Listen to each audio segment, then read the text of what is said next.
നമസ്കാരം. മലയാളി വാർത്ത ഇൻഡപ്തിലേക്ക് സ്വാഗതം. കിം ജോങ് ഉൻ ഏറ്റവും മോശവും ഏറ്റവും ഹീനവും ക്രൂരവുമായിട്ടുള്ള നേതാവ് ഈ നൂറ്റാണ്ടിലെ എന്നടക്കമുള്ള കാര്യങ്ങളും പറയുന്നുണ്ട്. ഇതേ കിം ജോങ് ഉൻ തന്നെ ഇപ്പോഴിതാ ലക്ഷോപലക്ഷം ആളുകളുടെ മുന്നിൽ നിന്ന് പൊട്ടിക്കരയുകയാണ്. ഈ കരച്ചിലിന്റെ പിന്നിൽ 100,000 ആളുകളുടെ കരച്ചിലുണ്ട് എന്നതും മറ്റൊരു സത്യമാണ്. എന്തുകൊണ്ടാണ് ലോകരാജ്യങ്ങളെപ്പോലും ഞെട്ടിച്ചുകൊണ്ട് ഇദ്ദേഹം ഒരു പൊതുവേദിയിൽ പൊട്ടിക്കരഞ്ഞത്? അദ്ദേഹത്തിന്റെ സംസാരത്തിനിടയിൽ, അതായത് ഈ ജനങ്ങളെ അഭിസംബോധന ചെയ്യുമ്പോഴായിരുന്നു അദ്ദേഹം പൊട്ടിക്കരഞ്ഞത്. അദ്ദേഹത്തിന്റെ സംസാരത്തിനിടയിൽ തൊണ്ടയിടറുന്നതുമൊക്കെ നമുക്ക് കാണാൻ സാധിക്കുമായിരുന്നു. അങ്ങനെ ഇങ്ങനെയൊന്നും ആ രാജ്യത്തിനകത്തുള്ള ആഭ്യന്തര കാര്യങ്ങളൊന്നും തന്നെ പുറത്തു വരാറുമില്ല. എന്നാൽ ഈ വീഡിയോ പുറത്തു വന്നതിന് പിന്നാലെ ഞെട്ടലോടുകൂടിയാണ് ലോക നേതാക്കൾ ഇതിനെ കാണുന്നത്. സത്യം പറഞ്ഞാൽ ഇദ്ദേഹം കരഞ്ഞത് എന്തിനാണ്? ഈ പൊട്ടിക്കരച്ചിലിന്റെ പിന്നിലെ കാരണം എന്തെന്ന് നിങ്ങൾ അറിഞ്ഞാൽ നിങ്ങളൊന്ന് അന്തം വിടും. വെള്ളപ്പൊക്കവും മണ്ണിടിച്ചിലും മൂലം ഉണ്ടായ മരണങ്ങൾ തടയുന്നതിൽ പരാജയപ്പെട്ടതിനാൽ തന്നെ 30 ഉദ്യോഗസ്ഥരെ ഉത്തര കൊറിയൻ നേതാവ് കിം ജോങ് ഉൻ വധിക്കാൻ ഉത്തരവിട്ടതായാണ് ദക്ഷിണ കൊറിയൻ മാധ്യമങ്ങൾ റിപ്പോർട്ട് ചെയ്തത്. ഉത്തരവിടുക മാത്രമല്ല, അവരെ വധിച്ചു കഴിഞ്ഞു എന്ന റിപ്പോർട്ടുകളും പുറത്തു വരികയാണ്. നിലവിലെ സാഹചര്യത്തിൽ ഇതാദ്യമായല്ല ഉത്തര കൊറിയയിൽ ഇത്തരം രീതികൾ ഉണ്ടാകുന്നത്. ഉത്തര കൊറിയൻകാർക്ക് ഇതൊരു സാധാരണ സംഭവമായി മാറിയിരിക്കുകയാണ്. ഇത്തരം വലിയൊരു അനാസ്ഥ കാണിച്ചാൽ അവർ പിന്നെ ഈ ലോകത്ത് ജീവിച്ചിരിക്കേണ്ട ആവശ്യമില്ല. അവരെ കൊണ്ട് ഈ രാജ്യത്തിന് യാതൊരുവിധ ഗുണവുമില്ല. അതുകൊണ്ട് ഒരു നിമിഷം പോലും അവർ ജീവനോടെ ഉണ്ടാകരുത് എന്നാണ് ഉത്തര കൊറിയയിലെ ഈ നേതാവിന്റെ നിയമം എന്ന് പറയുന്നത്. സാധാരണഗതിയിൽ നമ്മൾ നാട്ടിലും കേരളത്തിലും രാജ്യത്തിലും ഒക്കെ തന്നെ പലയിടങ്ങളിലും പല ഉദ്യോഗസ്ഥരുടെ അഭാവം കാരണം പലതരത്തിലുള്ള ദുരന്തങ്ങൾ ഉണ്ടാകാറുണ്ട്. ജനങ്ങൾ ജീവന് വേണ്ടി യാചിക്കാറുണ്ട്. ഏറ്റവും ഒടുവിൽ ഇതാ നമ്മുടെ വയനാട്ടിലുണ്ടായ ഉരുൾപൊട്ടൽ നേരത്തെ തന്നെ കേന്ദ്രം മുന്നറിയിപ്പ് നൽകിയതാണെന്ന് പറയുന്നു. കൃത്യമായ വിലയിരുത്തലുകളൊന്നും തന്നെ ഇല്ലാത്തത് കൊണ്ടാണ് അവിടെ ഇത്രയും വലിയ ഉരുൾപൊട്ടൽ ഉണ്ടായത് എന്നും ആക്ഷേപം ഉയർന്ന സാഹചര്യം ഉണ്ടാകുന്നു. സമാന രീതിയിൽ അല്ലെങ്കിൽ മറ്റൊരു രീതിയിൽ വെള്ളപ്പൊക്കം ഉണ്ടാവുകയാണ് ഉത്തര കൊറിയയിൽ. 15,000-ഓളം പേരുടെ മരണവും അതുപോലെ തന്നെ വലിയ ദുരന്തവുമാണ് ഉത്തര കൊറിയയെ സംബന്ധിച്ച് ഇപ്പോൾ ഈ ഒരു വെള്ളപ്പൊക്കം എന്ന് പറയുന്നത്. ആ വെള്ളപ്പൊക്കത്തിന് കാരണമായിട്ടുള്ള 30 ഉദ്യോഗസ്ഥരുടെ തല കൊയ്യാനാണ് കിം ജോങ് ഉൻ ഇപ്പോൾ ഉത്തരവിട്ടിരിക്കുന്നത്. ആ ഉത്തരവിന് പിന്നാലെ അല്ലെങ്കിൽ ആ ഒരു കൂട്ട കൊലപാതകം അല്ലെങ്കിൽ ആ കൂട്ട വധത്തിന് പിന്നാലെ ജനങ്ങളെ അഭിസംബോധന ചെയ്ത് സംസാരിക്കുന്നതിനിടയിലാണ് ഇദ്ദേഹം പൊട്ടിക്കരഞ്ഞിരിക്കുന്നത്.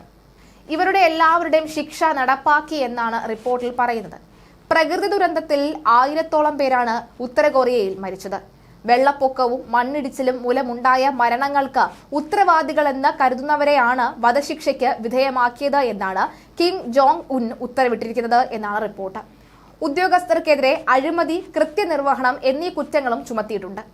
വധിക്കപ്പെട്ട ഉദ്യോഗസ്ഥരുടെ പേര് വിവരങ്ങൾ വെളിപ്പെടുത്തിയിട്ടില്ല എങ്കിലും 2019 മുതൽ ചാങ്ഹാങ് പ്രവിശ്യ പാർട്ടി കമ്മിറ്റിയുടെ സെക്രട്ടറി കാങ് ബോങ് ഹൂഡും ഉൾപ്പെടുന്നുവെന്ന് ഉത്തര Korean central news agency report ചെയ്യുന്നു. ജൂലൈയിലാണ് ഉത്തര കൊറിയയിൽ കനത്ത മഴ പെയ്ത് വെള്ളപ്പൊക്കം ഉണ്ടായത്.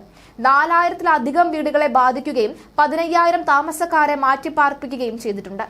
കിം ജോങ് ഉൻ തന്നെ ദുരന്തബാധിത പ്രദേശങ്ങൾ സന്ദർശിക്കുകയും പ്രളയത്തിൽ പൂർണ്ണമായും മുങ്ങിയ സമീപ പ്രദേശങ്ങൾ പുനർനിർമ്മിക്കാനും പുനഃസ്ഥാപിക്കുവാനും മാസങ്ങളെടുക്കുമെന്ന് അറിയിക്കുകയും ചെയ്തിരുന്നു. അമ്മമാർ, കുട്ടികൾ, പ്രായമായവർ, വികലാംഗരായ സൈനികർ തുടങ്ങി ദുർബല വിഭാഗങ്ങൾ ഉൾപ്പെടെ 15,400 പേർക്ക് പ്യോങ്യാങ്ങിൽ സർക്കാർ അഭയം നൽകുകയും ചെയ്തിരുന്നു. വെള്ളപ്പൊക്കത്തിൽ മരിച്ചവരുടെ എണ്ണം കൂടുതലാണ് എന്ന റിപ്പോർട്ടുകൾ ഉത്തര കൊറിയൻ നേതാവ് നിഷേധിച്ചു.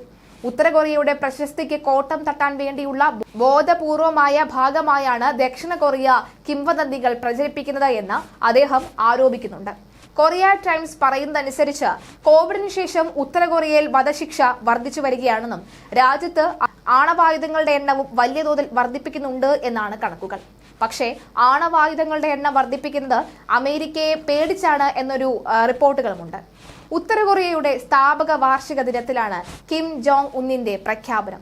KCNA ആണ് ഇക്കാര്യം റിപ്പോർട്ട് ചെയ്തിരിക്കുന്നത്. രാജ്യത്തിന്റെ സുരക്ഷ ഉറപ്പാക്കുന്നതിന് വേണ്ടി ഏതു സമയത്തും ആണവ ആയുധങ്ങൾ പ്രയോഗിക്കാൻ രാജ്യം തയ്യാറായിരിക്കണമെന്ന് കിം പറയുന്നുമുണ്ട്. അമേരിക്കയുടെയും സഖ്യകക്ഷികളുടെയും ഭാഗത്തു നിന്ന് ഭീഷണികൾ ഉയർന്നുണ്ടെന്നും അതിനെ നേരിടാൻ ശക്തമായ രീതിയിൽ സൈനിക സംവിധാനങ്ങൾ വിപുലീകരിക്കണമെന്നുമാണ് കിം നിർദ്ദേശിച്ചിട്ടുള്ളത്. എന്തായാലും അമേരിക്ക ഈ കാര്യങ്ങളൊക്കെ തന്നെ നിരീക്ഷിച്ചു വരികയാണ്.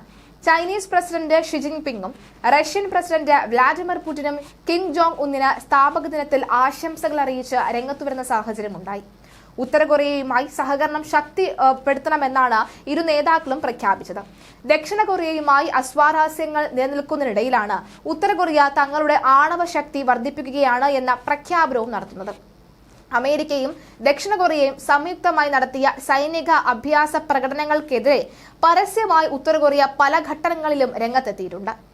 യുദ്ധപ്രഖ്യാപനമാണെന്നും തങ്ങളെ വെല്ലുവിളിക്കുന്നതിന് തുല്യമാണ് ഇതെന്നുമാണ് ഉത്തര കൊറിയയുടെ അവകാശവാദം. അമേരിക്ക ദക്ഷിണ കൊറിയയ്ക്ക് സഹായങ്ങൾ കൈമാറുന്നത് നിർത്തലാക്കണമെന്നും ഉത്തര കൊറിയ ആവശ്യപ്പെട്ടിരുന്നു. എന്തായാലും ഉത്തര കൊറിയയിൽ നടക്കുന്ന സംഭവ വികാസങ്ങൾ എല്ലായ്പ്പോഴും പുറത്തു വന്നാലും ഞെട്ടൽ മാത്രമാണ് ബാക്കിയുള്ളത്. അതേ ഞെട്ടൽ തന്നെ ഇപ്പോഴും ബാക്കി നിൽക്കുകയാണ്.